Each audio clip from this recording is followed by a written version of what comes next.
Bienvenidos, que les bendiga. Vamos a seguir meditando en la palabra del Señor ahí en el libro de los Hechos. Hoy vamos a meditar acerca de un tema que está basado en uno de los versículos que vamos a leer, y es si somos dignos de padecer o nos consideramos dignos de padecer afrenta por causa del nombre del Señor Jesús. Y estaba un poco largo la cita que vamos a leer, así que tenga paciencia. Yo sé que el calor nos amodorra, pero pues si no, pues pídale ayuda ahí a su vecino que le meta un pellizco, ¿no? O si no tiene mucha confianza con el vecino, pues usted solito ahí dese su pellizco para estar así atento. Hechos capítulo 5, versículo 17, vamos a leer desde ahí. Digo, está larguito, pero vale la pena. Vale la pena, tengamos paciencia. Dice la Escritura así: entonces, levantándose el sumo sacerdote y todos los que estaban con él, esto es, la secta de los saduceos, se llenaron de celos y echaron mano a los apóstoles y los pusieron en la cárcel pública.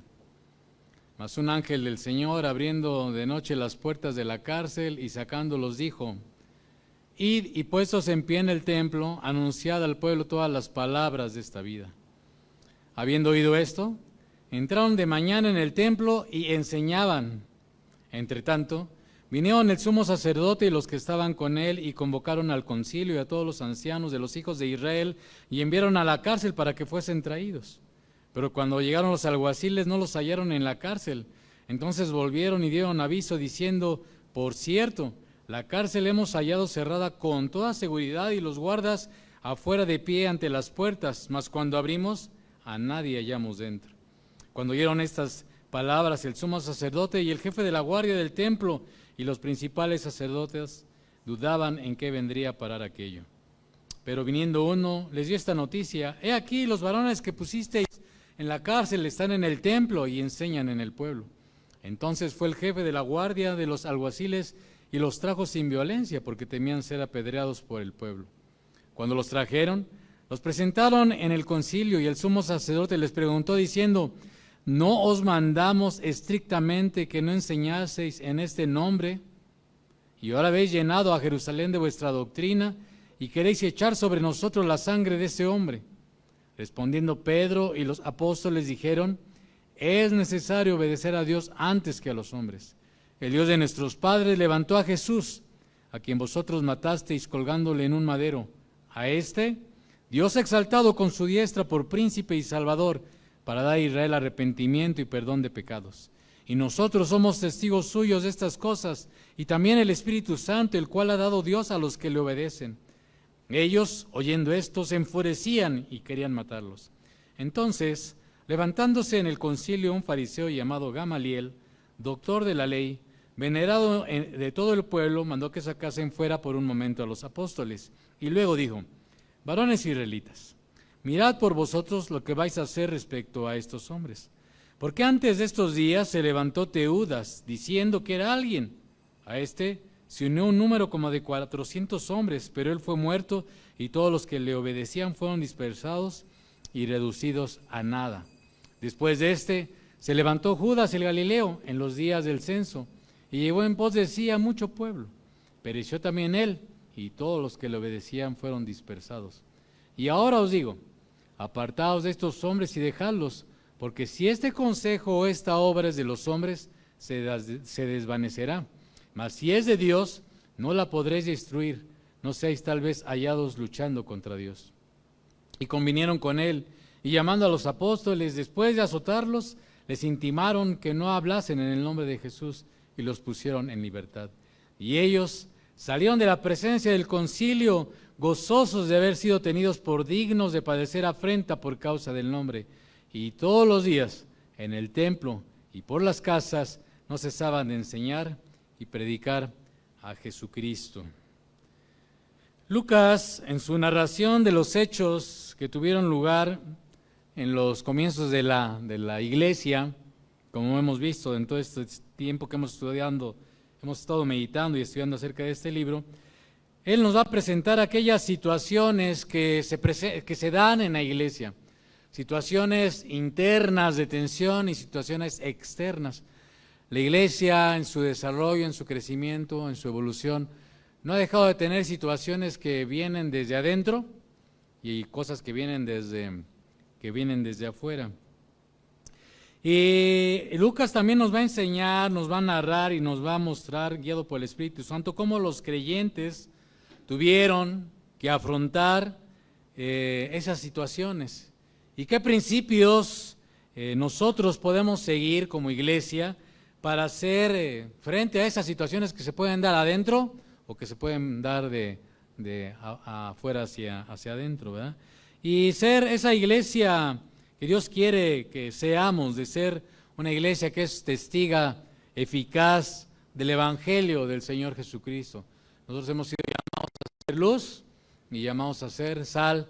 Este mundo que está cada vez más loco, más trastornado, más vuelto de cabeza, ¿no? Como dice Isaías, cada día a más cosas malas se les llaman buenas y cada vez a más cosas buenas se les llaman malas, ¿verdad? Y bueno, este pasaje que acabamos de leer, previamente la vez pasada considerábamos cómo hubo una situación interna cuando murió Ananías y Zafira. ¿Se acuerdan que el Espíritu Santo, Dios ahí trajo una disciplina fuerte a la iglesia y ambos, este matrimonio murió, ¿verdad? Por mentirosos, por falsear, por mentirle, como estuvimos viendo en aquella ocasión, a Dios, ¿verdad? Y al Espíritu Santo que también es Dios, ¿verdad? Y vimos también cómo esto, en lugar de traer un retraimiento de la iglesia, un encapsulamiento de la iglesia, al contrario, esto trajo que la iglesia se purificara y que la iglesia siguiera creciendo. De hecho, usted lee ahí, por ejemplo, Hechos capítulo 5, versículo 11, dice la Escritura, y vino gran temor sobre toda la iglesia y sobre todos los que oyeron estas cosas, porque pues cuando nosotros somos serios, decíamos en aquella ocasión, cuando nosotros entendemos la seriedad de lo que implica el Evangelio, pues hay que ponerse, hay que tener un temor, como dice Proverbios 1, reverente al Señor, porque Él es un Dios santo y todopoderoso. Y usted sigue leyendo esos versículos previos al versículo 17, que fue donde arrancamos nuestra lectura. De ahí dice que por la mano de los apóstoles se hacían muchas señales, prodigios, ¿verdad? Y estaban todos unánimes. De los demás nadie se juntaba con ellos, pero crecía en el Señor el número de los hombres y de las mujeres que se volvían al Señor, sacaban a los enfermos, los ponían en las camas y eran sanados, y aún de las ciudades vecinas muchos venían a ser sanados y eran liberados de tormentos que tenían por espíritus que poseían a la gente, ¿no? Entonces, señales, milagros, prodigios, la iglesia seguía adelante, ¿verdad? Y todo esto dio lugar a una oposición por parte de los religiosos y la casta gobernante de ese tiempo, ¿verdad? Allá en Jerusalén, de tal manera que, como usted y yo acabamos de leer, dice la Escritura que los echaron ¿a dónde? Por causa del Evangelio. ¿A dónde los echaron a los apóstoles? A la cárcel, no los mandaron a un hotel yo creo que ya los de 5 estrellas ya desaparecieron, eran los de Gran Turismo, ¿no? No los mandaron a un hotel de Gran Turismo, ahí pasaste unas vacaciones veraniegas, ¿no? Dice que los echaron a la cárcel, pero ahí la mano del Señor estuvo con ellos, y un ángel los sacó y les dio una orden. El Señor, a través de este ángel, les dio una orden a los apóstoles. Les dijo, vayan, ¿verdad? Y anuncien, versículo 20, al pueblo todas las palabras de esta, ¿qué? De esta vida, ¿verdad? Vayan y anuncien las palabras de esta vida. La palabra de Dios es viva, es eficaz, es penetrante, como una espada de 2 filos, para transformar la mente, el corazón de aquellos que la reciben y que están dispuestos a escucharla, y por el poder del Espíritu Santo a caminar en obediencia a ella. La palabra de Dios es viva, ¿verdad? Y no va a regresar vacía en aquel corazón que está dispuesto a creerla y a obedecerla, ¿verdad? Entonces, así los apóstoles fueron llamados a anunciar estas palabras de esta vida. Y usted y yo tenemos un mensaje que es vivo, es un mensaje de vida. Pero evidentemente, en primer lugar, se debe manifestar en nosotros, porque si no, pues vamos nada más a estar de choro mareador, ¿verdad? Diciendo, hablando, siendo bien lenguas largas y nada de nada, ¿verdad? Se necesita que la palabra sea vida en nosotros. Nosotros seamos testigos, le decía, eficaces, que nosotros se vea el efecto de esa palabra, ¿verdad? Por haberla creído. No porque la palabra no sea eficaz, sino que es eficaz en el corazón del que la cree, ¿verdad? En otra ocasión, bueno, y por causa de eso, pues fueron echados a la cárcel, ¿verdad? Los apóstoles, por causa del testimonio. Y en otra ocasión le hablé de la persecución que actualmente padecen los creyentes cristianos en muchas partes del mundo a causa de la fe. O sea, no crea que la iglesia no está siendo perseguida. Hoy la iglesia está siendo perseguida. Hoy, en la semana, alguien mandó ahí en nuestro chat de los varones un video de cómo se está atentando contra la palabra de Dios ahí en China. Pero bueno, esa es una muestra de un botón, porque la verdad es que siempre, ahorita vamos a ver cómo los creyentes verdaderos han sido perseguidos y la palabra ha sido causa de que incluso se le queme, ¿verdad? No solamente que se reescriba, sino que se queme. Ya en otra ocasión hablaremos de algunos otros temas relacionados con la palabra, pero le decía, los creyentes hoy día están siendo perseguidos por causa de la fe.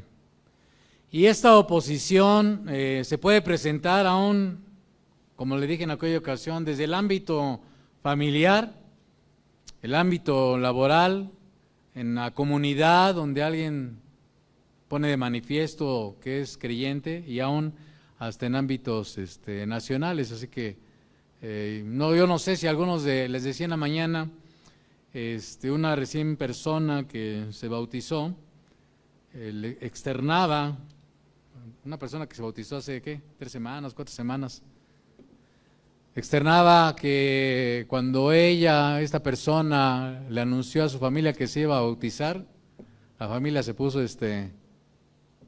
mal, y no podían dar crédito a las palabras de esa persona que decía me voy a bautizar.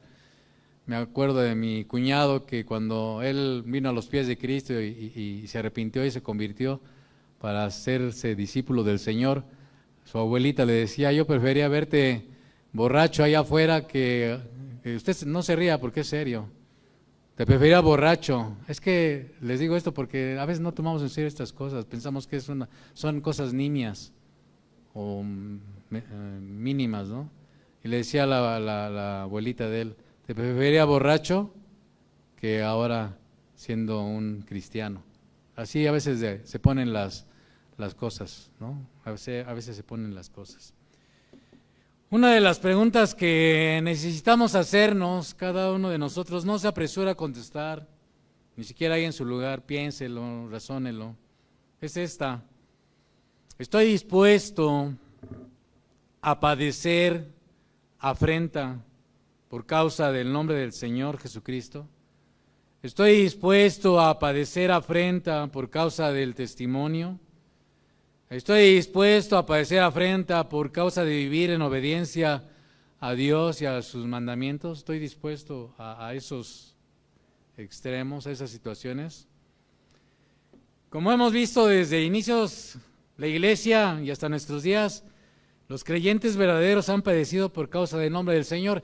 Ya le relaté un pasaje anterior donde ya los apóstoles habían sido confrontados y habían recibido reprensión por parte de los religiosos y los saduceos. Por eso dice ahí en lo que acabamos de leer, no les habíamos ya mandado que dejaran de hablar en el nombre de esa persona, porque ya previamente había habido una situación parecida, ¿no? Les repito, la iglesia siempre tiene que estar ahí lidiando con las cosas que se dan dentro y que se dan fuera. Todos los días la iglesia Usted no está para saberlo ni yo para contarlo, pero los ministerios cuando hablan, no solamente cuando hablan, sino también hay gente que les habla, nos deja ver la problemática que ocurre en medio de nosotros, de creyentes que están en luchas, en pruebas, en batallas, ¿verdad? Y cómo hay que pues ayudar a la gente para que la iglesia siga siendo madurada, siga siendo perfeccionada, amén, y podamos seguir adelante siendo esta generación que es la que se está encargando de ser aquella que va a pasarle la estafeta a la que viene, ¿verdad? Hay jóvenes como ustedes, algunos con sus hijos, Pepito, Dulce con sus hijos, ya no tan chiquitos, ¿verdad? Pero que como jóvenes, con los hijos de Santiago, Avida, tus hijos, mi hermana con sus hijos, ustedes con sus hijos.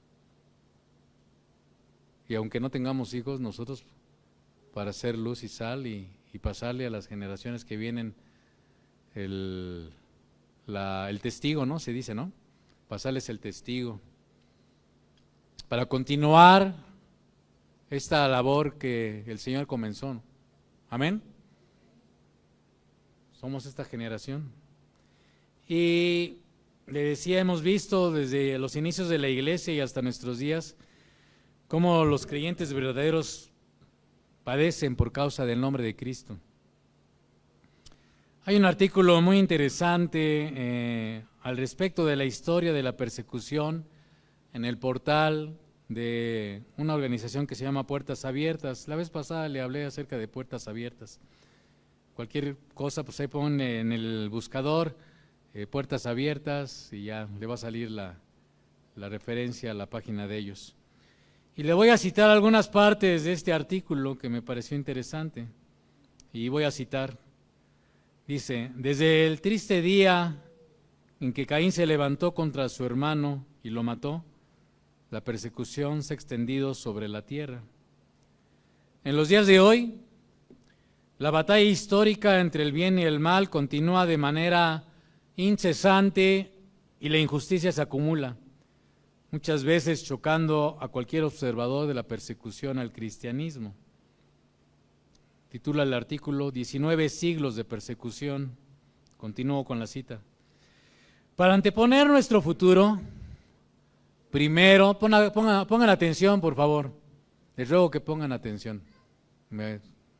Antes de continuar con la cita, ponga atención. Atienda a lo que le digo. Retomo la cita y continúo. Para anteponer nuestro futuro, primero es necesario comprender nuestro pasado.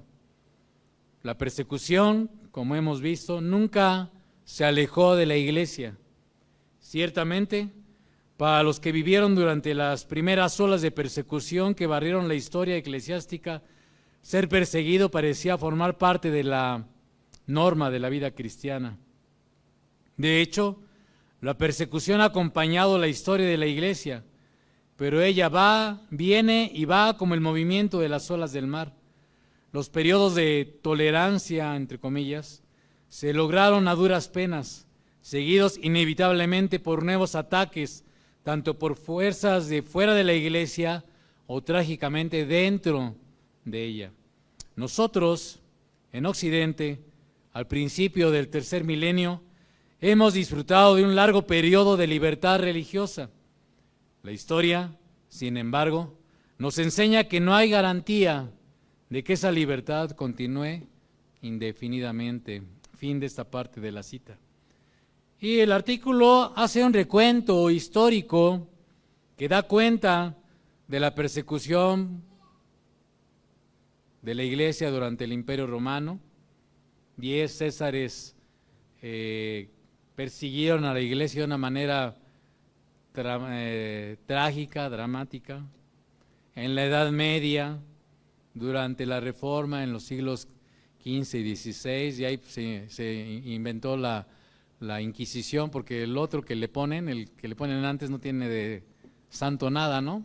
Por eso le hago referencia a la Inquisición, que se levantó como un movimiento de contrarreforma contra para perseguir a la iglesia. En el siglo pasado todavía fuimos testigos, algunos de lo que sufrían en países, los creyentes sufrían en países comunistas y de nacionalismo extremo, ¿verdad? Y así, pues el artículo sigue hablando hasta nuestro siglo XXI. Y voy a concluir la referencia a este artículo citando un último párrafo del mismo.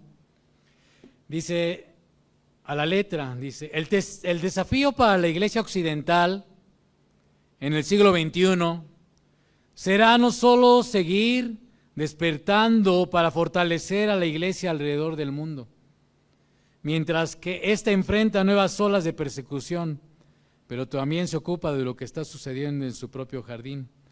Esto será una tarea de valor inestimable. Los cristianos occidentales ya no pueden esperar disfrutar impunemente los privilegios de la libertad como en el pasado. En los años venideros, la libertad será, sin duda, un desafío. Estaba leyendo en el portal de la Organización de las Naciones Unidas, en su sección que corresponde con aquello que llama la propia ONU discurso de odio, porque también hay un día del discurso de odio que creo que acaba de suceder. Ellos mismos ahí en esta parte de su portal, en esta sección que tienen que tratan del discurso de odio, aunque entre líneas hablan de los cristianos, sin embargo, la ONU no está aún muy clara en su definición, ellos mismos lo dicen con sus propias palabras, en la definición de qué es un discurso de odio. Pero aunque hoy ahí aún entre líneas hablan de los cristianos, con el tiempo, póngame atención, porque se lo va a llevar la corriente y ni cuenta se va a dar cuando venga la persecución. No se ría, le repito, no se ría porque esto es serio. Ahora sí no le estoy contando chistes, cuando le cuente chistes pues sí se ríe. Pero es serio, amado. Porque bajo la bandera de discurso de odio, también la iglesia va a empezar a ser perseguida. Cuando, por ejemplo, nosotros tengamos que defender la definición de lo que es un matrimonio, y por causa de esa convicción y de esa verdad que creemos conforme a las Escrituras, se nos diga que estamos teniendo un discurso de qué. Cuando tengamos que dar razón de nuestros conceptos acerca de la sexualidad, ¿no? Cuando tengamos que dar razón de lo que significa una familia, que también ya está tergiversado y trastornado y degenerado el término. Cuando digamos esto, ahorita todavía, pues a lo mejor aguantan vara algunos, pero ya después ya, por decir nada más esto, se nos va a acusar de discurso de odio. Entonces, ¿qué vamos a hacer? ¿Vamos a estar dispuestos a padecer por causa de su nombre? Entonces el ángel le liberó, ¿verdad?, a Pedro y a Juan y les dijo, vayan y hablen estas palabras de vida, ¿verdad? El mensaje del Evangelio, como dice Romanos 1:16, es poder de Dios para salvación tanto al judío como al griego, ¿verdad? Eso escribió Pablo. Y seguimos creyendo esa verdad. El Evangelio es poder de Dios para salvación a todo aquel que cree, al judío primeramente y también al griego. Así que usted acaba de leer juntamente conmigo que los apóstoles, en obediencia a esto que les dijo el ángel, ellos a la mañana siguiente se presentaron en el templo a seguir dando testimonio y enseñando de estas cosas. Y este debe ser un ejemplo para nosotros de que no debemos, ¿verdad?, detenernos en compartir el mensaje del Evangelio a pesar de la oposición que podamos tener. Esto nos obliga a nosotros, como se nos exhorta una y otra vez, a vivir vidas congruentes entre lo que decimos y lo que hacemos, ¿verdad? Porque pues si hacemos una cosa contraria a lo que decimos, pues nada más somos falaces, ¿verdad? Pero Dios desea que nosotros hay una armonía, porque el creyente verdadero, a pesar de que tenga sus luchas y esté ahí bregando día a día, es alguien que está buscando cómo vivir una vida que agrada a Dios. Todos los días está ahí perseverando, queriendo vivir una vida transformada para la gloria de Dios, para que eso le ayude a dar testimonio a otros que puedan ver un cambio, una vida ejemplar en nosotros, ¿verdad? Es obvio que esto debemos de hacerlo, esto de mantenernos en el testimonio, es obvio que debemos de hacerlo, como dice la misma Escritura, con sabia mansedumbre, ¿verdad? Tenemos que ser guiados por el Espíritu Santo y tenemos que acompañarlo, como le repito, de una vida ejemplar. Obviamente estamos en el trabajo y alguien nos hace una pregunta que referente a alguna inquietud espiritual, pues usted puede con toda confianza decirles, aguántame, ahorita estamos en el trabajo, pues si quieres a la hora de la comida, pues a lo mejor en lugar de comer en una hora, comemos en media hora y hablamos de lo que tú tienes, o saliendo, o sea, siempre hay que buscar maneras, por eso le repito, se trata de tener guianza, sabiduría, ser entendidos, ¿verdad? Para también no confundir unas cosas con las otras, ¿verdad? Porque la hora del trabajo es la hora del trabajo, ¿verdad? Entonces, si nos llama la atención alguien que estamos trabajando y dice, oye, pues este no es tiempo de testificar, no vaya a decir, no, es que es primero, menester obedecer ante Dios que a los hombres, no, pues está usted ahí sacando las cosas de su contexto. Me estoy explicando en este ejemplo sencillo, digo, pues no podemos poner muchos ejemplos porque pues aquí se nos va la vida, ¿verdad? Pedro, años después, en su primera epístola, el primer versículo, cuando él se dirige a esas personas que les está escribiendo en su primera epístola, les dice, a los expatriados de la dispersión en el Ponto, Galacia, Capadocia, Asia y Bitunia. ¿A quién les escribe Pedro su primera carta? A los expatriados de la dispersión. Y cita varios lugares. ¿Qué entiende usted por expatriado?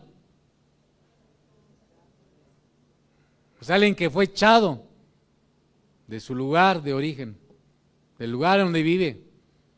¿Qué haría usted o yo que nos dijeran, pues ya no puedes regresar a tu casa? No puedes regresar con lo que traes, órale así, vámonos, ya no puedes regresar a tu casa, ¿no? Con lo que traes puesto te vas, aquí ya no tienes lugar, ya no hay lugar para ti del agua, por no, cuando te toque ser el mayordomo, ¿sabe qué es? En las poblaciones, ¿sabes lo que significa ser mayordomo? Es estar a cargo del ídolo del santo que le llaman patrono del pueblo. Entonces las familias se van turnando año con año, ellos le llaman, entre comillas, el privilegio de tener ahí el santo en su casa y hacer la fiesta y todo.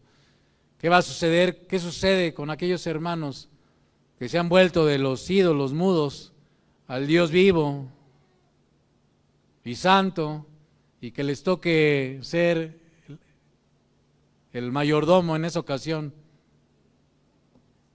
¿Sí me estoy explicando? Y Pedro les escribe a esos expatriados, a esa gente que sufre por causa del nombre del Señor, les dice, amados, no os sorprendáis del fuego de prueba que os ha sobrevenido. No está hablando del coronavirus, no está hablando de que, discúlpeme, no estoy queriendo hacer bromas ni escarnio de algún padecimiento que usted tenga aún en su cuerpo, no está hablando de si le duele el callo o no le duele el callo. Por eso le estoy permitiendo ponerlo en contexto, para que entendamos que a veces sacamos cosas fuera de su contexto. Está bien, puedes aplicarlo a veces, porque te está yendo del caramba con tu suegra o con quien sea, ¿no? Por poner un ejemplo, pero esto que dice Pedro, amados, no os sorprendáis del fuego de prueba, está hablando de esta situación en la que por causa del nombre del Señor la gente es perseguida. No os sorprendáis del fuego de prueba que os ha sobrevenido como si alguna cosa extraña os aconteciese, porque cuando se trata ya de que la cosa se pone seria entre definirnos como creyentes genuinos, verdaderos, es cuando, a ver de qué madera estamos hechos, ¿no? Sino gozaos por cuanto sois participantes de los padecimientos de Cristo, para que también en la revelación de su gloria os gocéis con gran alegría. Padecer por causa de su nombre es algo de alta estima delante de los ojos de Dios. Señor, ¿hasta cuándo levantan sus voces, hombres y mujeres, hermanos nuestros, mártires que están delante de su trono. ¿Hasta cuándo, Señor, vas a vengar la sangre que hemos derramado por ti? Está en Apocalipsis, léalo. ¿Hasta cuándo, Señor? Paciencia, hijos, hasta que se cumpla el número de aquellos que aún a lo mejor necesitan también padecer, pero completarse el número de sus consiervos. Si sois vituperados por el nombre de Cristo, sois bienaventurados, porque el glorioso Espíritu de Dios reposa sobre vosotros. Ciertamente de parte de ellos, es decir, de aquellos que nos persiguen o que lleguen a perseguirnos, aquellos que se oponen al Evangelio, dice, ciertamente de parte de ellos Él es blasfemado, porque aún la gente se burla, blasfema el nombre del Señor, el nombre de Cristo. Pero por vosotros, dice, es glorificado. Así que ninguno de vosotros padezca, obviamente, ¿verdad? Dice Pedro, como homicida, ladrón, malhechor, por entremeterse en lo ajeno, por metiche, pues. Pero si alguno padece como cristiano, no se avergüence. Pedro no está escribiendo estas palabras así como si él, de oquis, ¿no? Porque él mismo ya lo había padecido. Y escribe a estos santos hermanos también que estaban padeciendo. Si alguno padece como cristiano, no, o sea, tu padecimiento no es tu suegra, amado. O tu suegro. Pero si alguno padece como cristiano, no se avergüence, sino glorifique a Dios por ello, porque es tiempo de que el juicio comience por la casa de Dios. Y si primero comienza por nosotros, ¿cuál será el fin de aquellos que no obedecen el Evangelio de Dios? Y si el justo con dificultad se salva, hablando en términos de las circunstancias que le rodean, ¿en dónde aparecerá el impío y el pecador? De modo que los que padecen según la voluntad de Dios, según los que padecen, ¿qué, hermano? ¿De qué le estoy hablando? ¿De qué está hablando Pedro? Pues persecución, oposición por causa del Evangelio. De modo que los que padecen según la voluntad de Dios, porque en eso Dios sí manifiesta en parte su soberanía. Ya le he dicho muchos han padecido y dado su vida colgados en un madero, embarrados de brea y quemados vivos. A otros cortados la cabeza.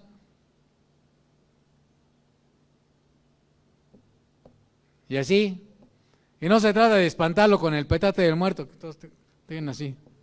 No quiero ni que espantarlo con el petate del muerto, pero es la realidad de muchos creyentes que aún hoy están siendo violentados a grados extremos, ¿verdad? De modo que los que padecen según la voluntad de Dios, si usted está en una circunstancia parecida, porque pues, obviamente, pues ahora sí que cada quien habla como le va en la feria, ¿no? A lo mejor sí está padeciendo por causa de su suegra, porque usted está queriendo ser una persona recta, justa, temerosa de Dios, como Dios manda, y su suegra le está, ahora sí que haciendo la vida de cuadritos. Dice, esta palabra es para usted, ¿no? ¿Sí me explico? De modo que los que padecen según la voluntad de Dios encomienden sus almas al fiel Creador y hagan el bien. Señor, pues si nos toca que a lo mejor aún nos corran del trabajo por causa del Evangelio, por causa de no haber entrado a la tranza, por causa de no haber entrado a la mordida o a lo que sea, usted tiene que ahí ser dirigido por Dios. Yo no le voy a decir, ahí usted debe tener su comunión con el Señor, ¿verdad? Pero dice el Señor, encomienden sus almas a Él y hagan el bien, no dejen de hacerlo, ¿verdad? Cuando los trajeron ante el concilio, después de que los fueron a buscar, el sumo sacerdote les preguntó, versículo 28, ¿no os mandamos estrictamente que no enseñaseis en ese nombre? Ya les habían dicho, ¿no les dijimos eso? Y ahora habéis llenado a Jerusalén. Fíjese, acuérdense que Lucas nos está hablando de ese mandamiento que Dios le dijo a sus discípulos, ustedes no se aparten de Jerusalén hasta que reciban el poder de lo alto, porque me van a ser testigos aquí en Jerusalén, en Judea, en Samaria y hasta lo último de la tierra. Y Lucas nos va relatando cómo se va desarrollando esta palabra y se va cumpliendo. Ahorita todavía seguimos en Jerusalén, aquí en Hechos capítulo 5. Y ahora habéis llenado a Jerusalén de vuestra doctrina y queréis echar sobre nosotros la sangre de este hombre, cuando ellos delante de Pilatos no le dijeron, crucifícale. ¿Cómo quieren? Dicen, Pilato, que la sangre de ese hombre sea sobre nosotros y sobre nuestros hijos. ¿No le dijeron así ellos? Y ahora pues, resulta, ¿no? Bueno, así somos los seres humanos, ¿verdad? Y queréis echar sobre nosotros la sangre de ese hombre. Respondiendo Pedro y los apóstoles dijeron, es necesario obedecer a Dios antes que a los hombres. Es en este contexto. Es necesario, amado. Si en ello nos va a lo mejor perder nuestra pensión por causa de tener una postura radical, así firme. Hermano, hay gente que está, por ejemplo, aún no está lejos aquí en Estados Unidos. Estados donde hay leyes, usted necesita demostrar que ya es mayor de edad para que lo dejen alcoholizarse. Pero si alguien quiere hacerse una operación para cambiar de sexo, no necesita ni el permiso de su papá. O sea, note el hombre, como dice Génesis, su pensamiento de continuo era el mal. Así estábamos de mal. Y esos padres, en algunos lados, aún a los hijos les están siendo quitados. Por eso estaba hablando hace rato a los padres, ¿no? Y usted tiene el deber, el privilegio de poder anunciar a sus hijos, de darles testimonio con su conducta, con su manera de ser, de que Dios es veraz. Si usted es un creyente verdadero, es nuestro privilegio ser así. Luz y sal, primeramente nuestra Jerusalén, nuestra familia, nuestros más cercanos. Amén. Vamos a seguirle. Es necesario obedecer, le dijeron, respondió Pedro en el 29, es necesario obedecer a Dios antes que a los hombres. El Dios de nuestros padres levantó a Jesús. Pedro está haciendo referencia a los patriarcas, que desde allá viene ya la cuestión de la fe. Está haciendo referencia a quién? Abraham, que le creyó a Dios, ¿verdad? Salió de su tierra y dejó a su parentela, dejó sus ídolos, dejó su antigua manera de vivir y decidió obedecerle a Dios y creerle a Él.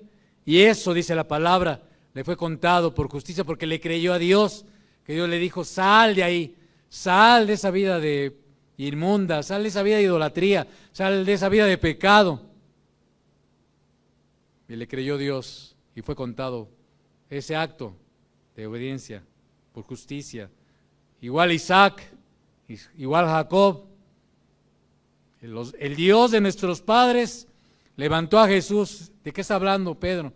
Está hablando de la resurrección, ¿verdad? A quien vosotros matasteis colgándole en un madero, a este Dios, ese Dios de nuestros padres, ha exaltado con su diestra y lo tiene ahí junto a él. Está aquí Pedro sintetizando el mensaje, no crea que pues, aquí nosotros lo leemos en 2 segundos, ¿no? Pero pues el discurso no, Lucas no se puso a tenerlo completo, ¿verdad? A este Dios ha exaltado con su diestra por príncipe y salvador. ¿Para dar a quién? A Israel, pero ya por eso le recitaba Romanos 1:16. El evangelio es poder de Dios primeramente, es para salvación aquel que cree. Primeramente, ¿a quién? Al judío, porque de ahí viene nuestro Salvador. A este Dios ha exaltado con su diestra por príncipe y salvador para dar a Israel, ¿qué? Arrepentimiento, pero no solamente a Israel, sino también ahora a todo mundo, ¿eh? El mensaje es abierto. ¿Para qué? Para volvernos a Dios, eso es arrepentimiento, ¿verdad? Y, ¿qué más dice? Perdón de pecados. Y nosotros, amado usted y yo, hoy nos toca continuar esta labor. Somos testigos suyos de estas cosas. Dice Pablo en 1 Corintios 15, nosotros, nuestra fe está fundamentada en que Jesús resucitó. Porque si Jesús no resucitó, nuestra fe es vana. Y somos la gente más digna de conmiseración. Yo no sé qué está usted haciendo aquí hoy, si Jesús no resucitó. Pero porque creemos que Jesús resucitó, por eso estamos aquí y no en otro lado. Y nosotros somos testigos suyos de estas cosas. Y también el Espíritu Santo, el cual ha dado Dios a los que le obedecen, ¿verdad? Entonces Pedro está haciendo referencia a este mensaje. Usted va a ver a través del libro de los Hechos que esa es la esencia del mensaje del Evangelio. El Señor murió en la cruz del Calvario, ¿verdad? Por nuestros pecados, eso se llama expiación, y para librarnos de la condenación eterna, eso es la redención. Pero ese mensaje está acompañado de un testimonio que Jesús resucitó, que Él no está en una tumba, Él está a la diestra del Padre, como dice Filipenses, ¿verdad? Él fue exaltado porque se humilló a sí mismo, despojándose de su divinidad, y se hizo obediente hasta la muerte y muerte de cruz, por lo cual Dios, dice Filipenses capítulo 2, Dios le exaltó hasta lo sumo y le dio un nombre que es sobre todo nombre, para que en el nombre de Jesús se doble toda rodilla de los que están en los cielos y en la tierra y debajo de la tierra, y toda lengua confiese que Jesucristo es el Señor, para gloria de Dios Padre. Pero que para experimentar este mensaje en nuestra vida, que se convierta en vida y nos transforme, se requiere arrepentimiento, se requiere reconocimiento de nuestra maldad, de nuestro pecado, y entonces Dios va a traer esos tiempos de refrigerio, ¿verdad? Ese perdón de nuestros pecados. Y bueno, esta respuesta, versículo 33, pues ¿qué causó, verdad? Cuando demos testimonio, amado, va a haber de todo, ¿verdad? Va a haber gente que nos vaya al avión, va a haber a gente que nos diga, ajá, va a haber gente que nos diga sí, a lo mejor pues, lo vas a ver receptivo. Va a haber otros que se van a enojar y te van a hacer a partir de ahí de emoción, ¿verdad? Te van a agarrar de tu puerquito. Hay de todo, hay de todo. Y en el caso de los apóstoles dice el versículo 33 que esto, ¿qué pasó con ellos? Con los religiosos, con los... Fíjese que usted se va a dar cuenta que la gente más así, tremebunda, a veces en cuanto al evangelio, es aquella gente religiosa. Puede ser religioso desde un comunista ateo, hasta un religioso budista, o un religioso sintoísta, o un religioso musulmán, un religioso de la apostólica y romana, ¿verdad? Entonces, esto dice la Escritura que hizo que se enfurecieran, ¿verdad? ¿Y qué querían? Querían matarlos, si por ellos hubiera sido, pero aunque tiene razón nuestro hermano Daniel, a veces nuestro pastor dice, es que esta frase luego ya está trillada, de que Dios tiene todo el control. Pues sí, Dios tenía el control en ese momento de que no agarraran ahí a Pedro y a los apóstoles y los desollaran vivos, ¿verdad?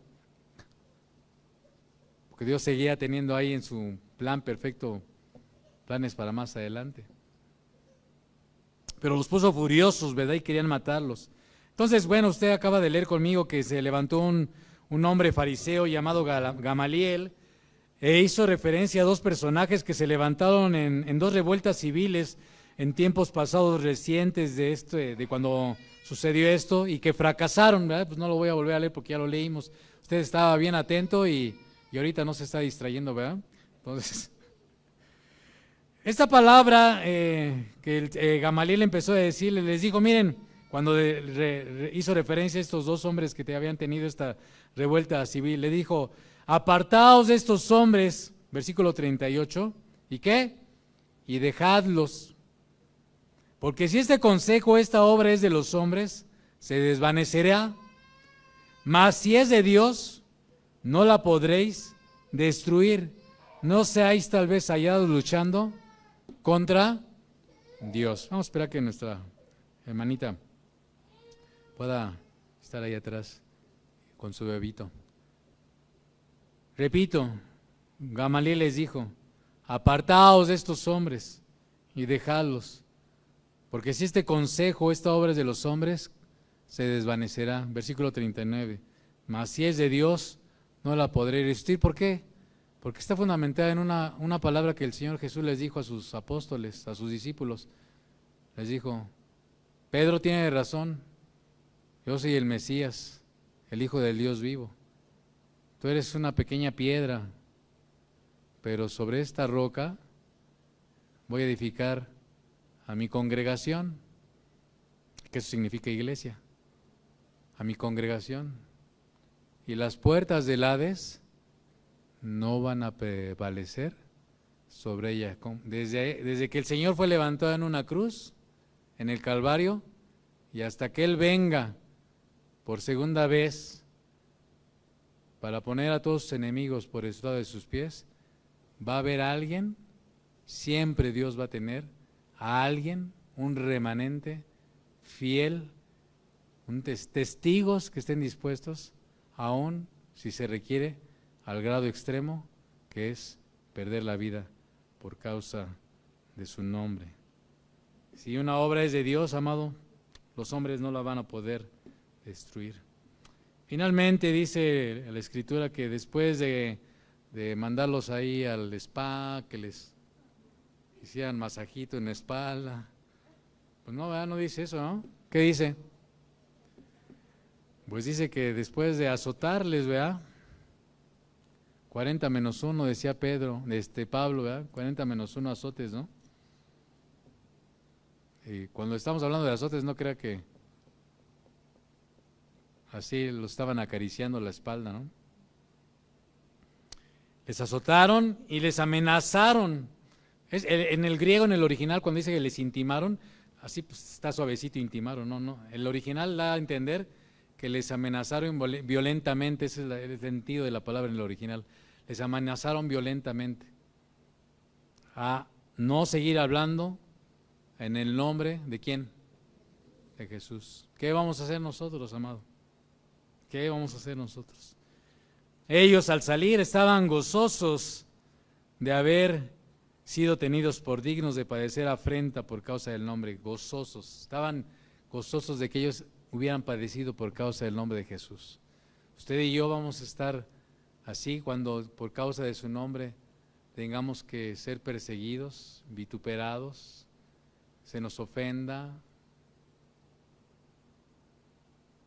Y versículo 42 termina diciendo, porque así la gente que tiene entendimiento de la verdad del Evangelio, pues no se detiene y sigue adelante. Dice, y todos los días en el templo y por las casas, que ahí dice el versículo 42, no cesaban de enseñar y predicar.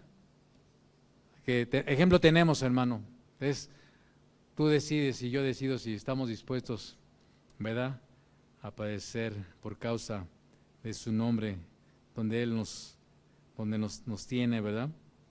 A veces los varones, los viernes que oramos por diferentes cosas, nos reunimos a estar intercediendo y hay una lista larga que tenemos.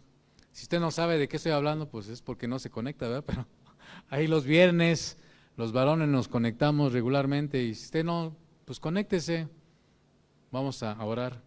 Pero una de las oraciones es que Dios nos dé valentía para predicar la palabra. Es una de nuestras oraciones. Dios, danos valentía. Y a veces a mí me parece cuando llegamos a orar algunos por esta petición, que en algunas ocasiones me parece que lo decimos como si no fuera necesario.